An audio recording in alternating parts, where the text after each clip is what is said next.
Intelligence drives the operation of how you remove things from the internet.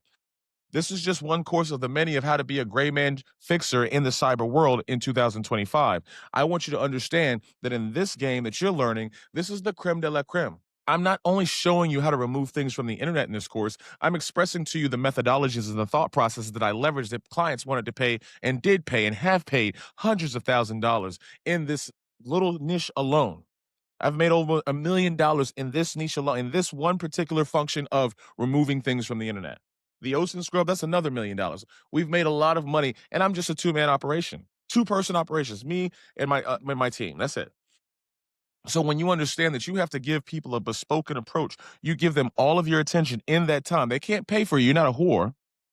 You're not transacting for money. You're transacting with currency. So understand that. Don't let people talk to you crazy. Don't let people cut you off.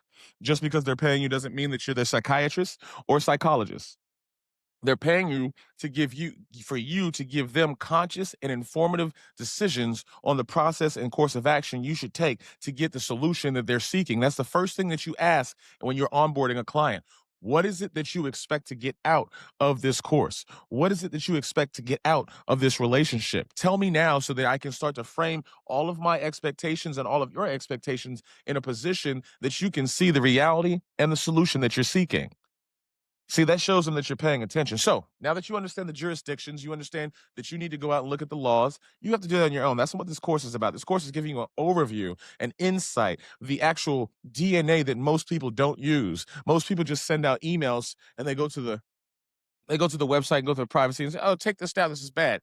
No, the reason why we have a 99% hit rate, the reason why we don't lose is because every time we submit something, it's taken down. So you've done the AFNEG decision. You've said, okay, is this correct or this is incorrect? Listen, never judge.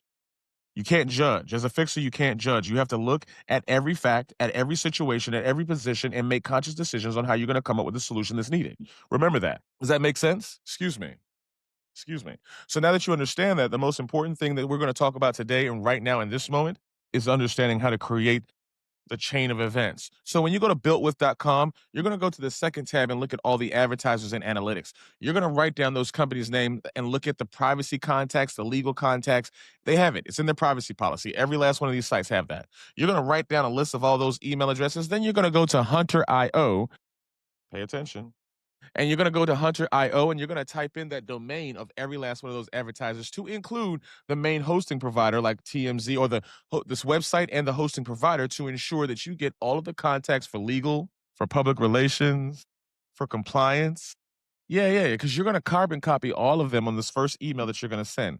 The first email that you're going to send is going to be something that you can leverage from a lawyer or from different LLMs and different AI systems to say, listen, I'm looking to write an articulate cease and desist to this organization for them violating CCPA, because you have to make sure you articulate which laws they violated and which clauses of that law they violated so that it's very direct. You don't want to be verbose. You want to keep it concise, direct, and to the point so that when you're writing that email, it's going directly to them. Does that make sense? And you want to keep it direct, saying, this is what I want, this is what they violated, and you have 5 days. You got to give a time limit. Give them about 14 days. If your client wants more expeditious services, give them a few hours or give them a few days, and then make sure you follow up with a phone call. You have to get confident and step on that line.